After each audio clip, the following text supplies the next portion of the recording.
Hi, everyone. Good morning. It is time for Dolls of War, chapters 9 and 10.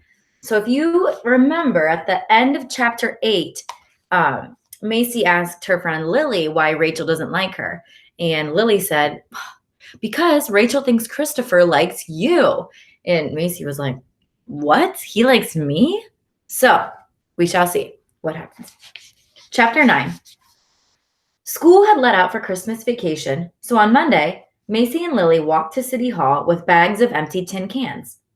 Macy explained to a lady at a desk inside, "We're collecting because the radio said just 2 tin cans are enough to make a syringe to give a shot of medicine to a wounded soldier."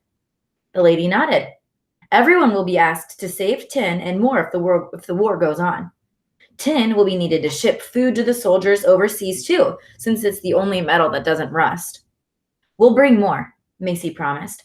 But she thought of Mr. Bradford closing the cookie bin and wondered if people would be willing to give her their empty tin cans, even for the war effort.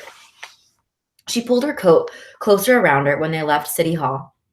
Lily glanced at the clouded sky. "It's cold, but let's look at store windows before we go home."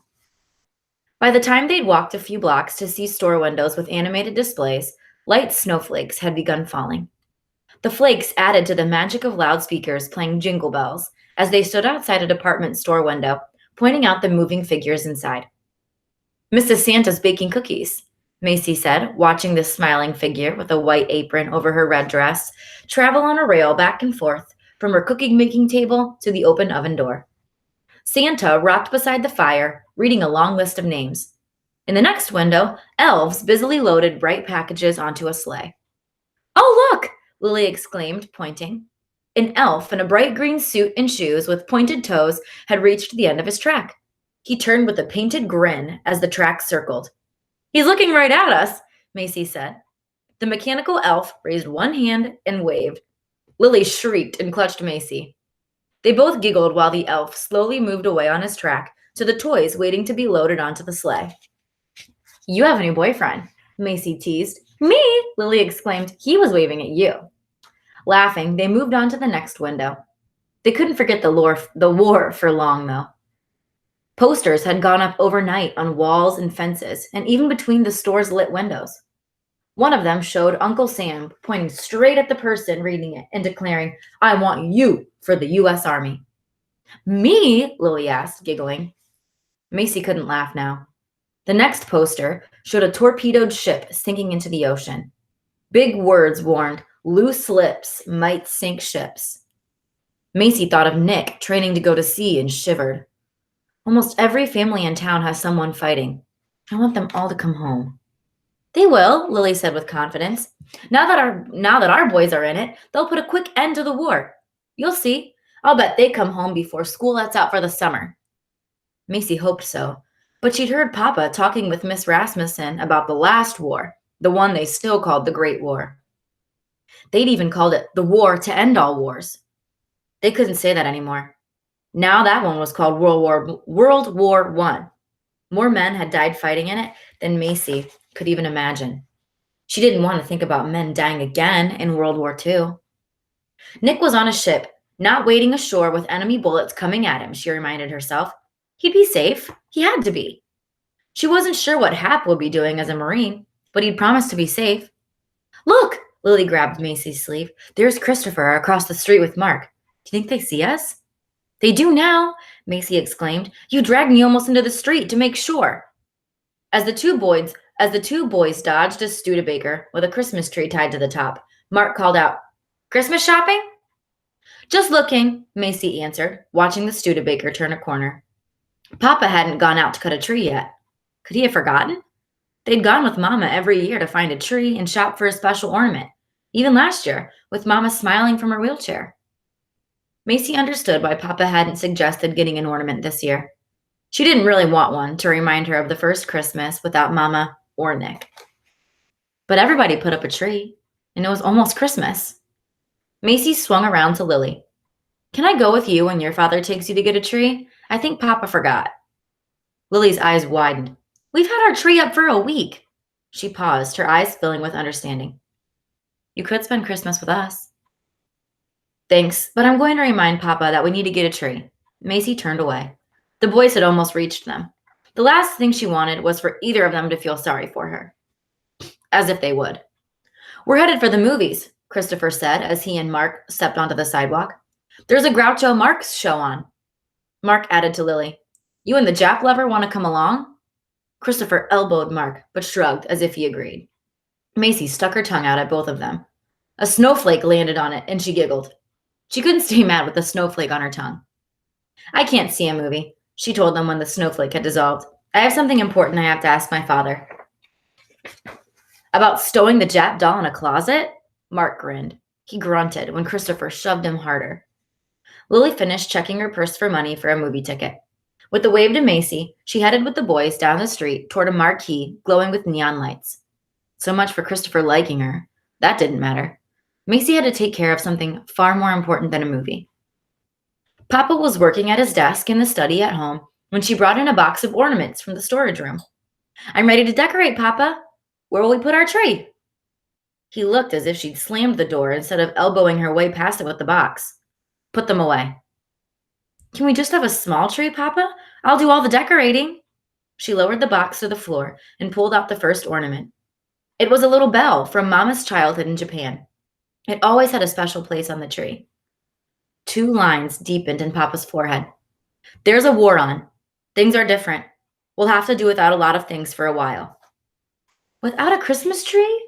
She heard her voice rise. "Everybody had a Christmas tree. Even with the war, Christmas will come. We don't need a tree when your brother can't be here." As Papa looked at the bell in her hand, Macy saw pain behind his eyes for more than Nick. Christmas had been a special time for all of them, but especially for Papa and Mama. Even last year, with Mama so sick, they had laughed gently together over memories brought to them by the bell.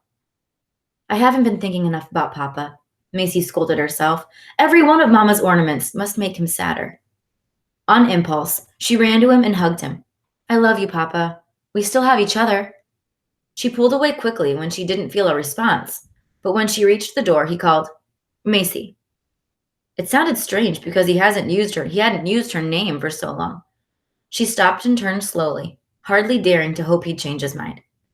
His eyes were shadowed, but she saw him make an attempt to smile.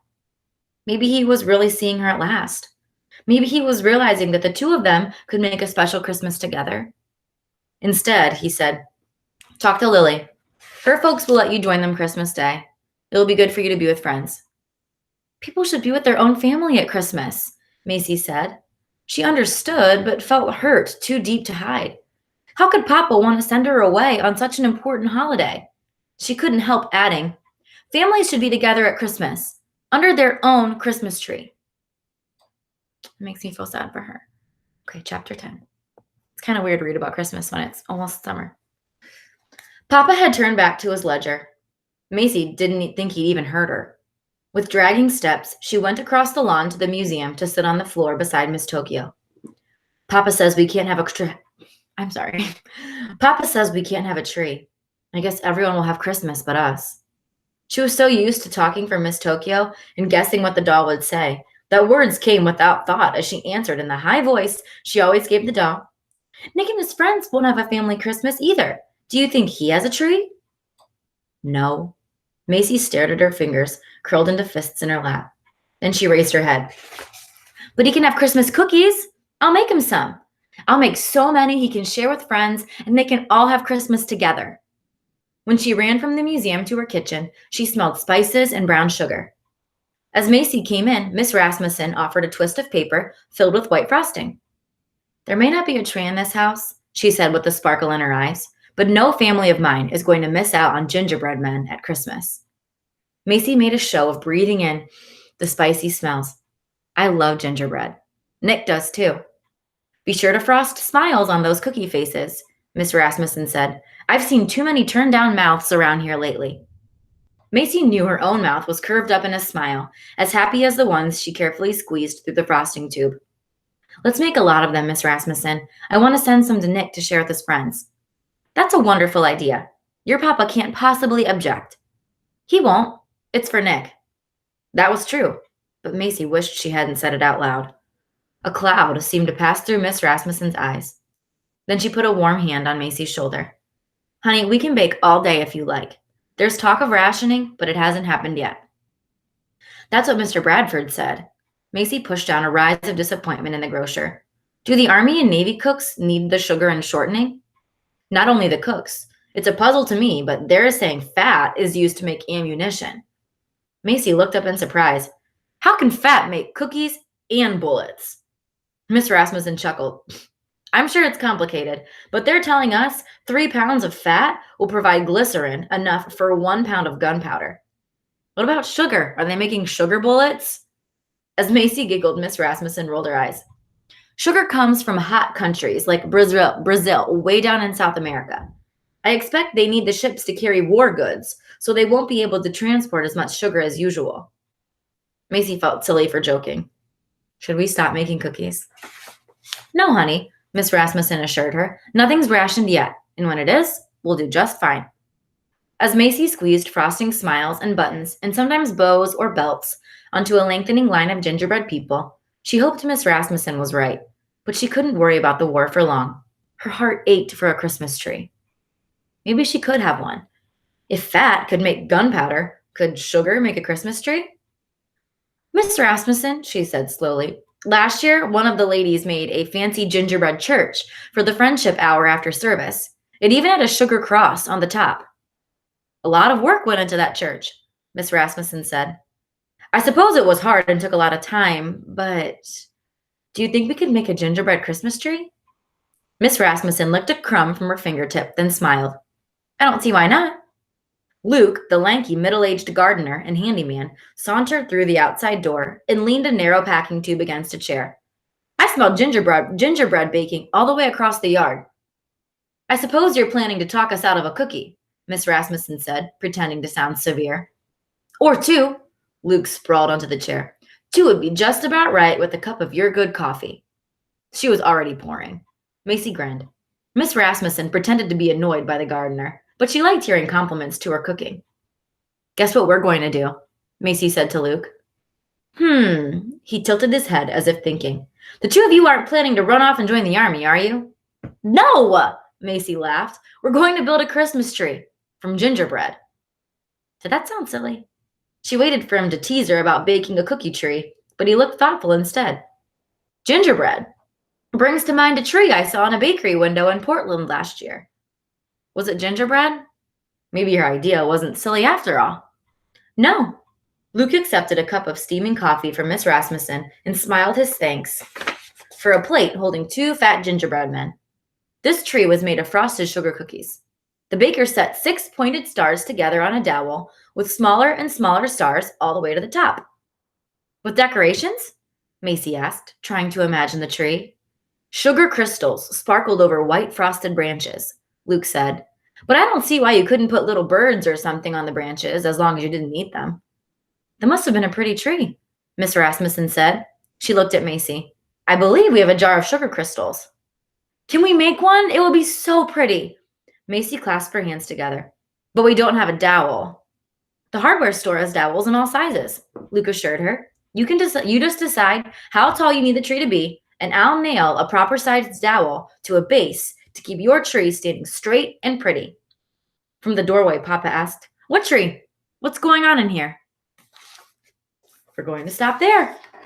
A dowel is like a long wooden rod. It kind of reminds me almost of like a kebab stick. So she's going to try to make a sugar tree. Hopefully her father isn't too upset. All right. Hope you enjoyed. Thanks for listening, guys. Talk to you soon.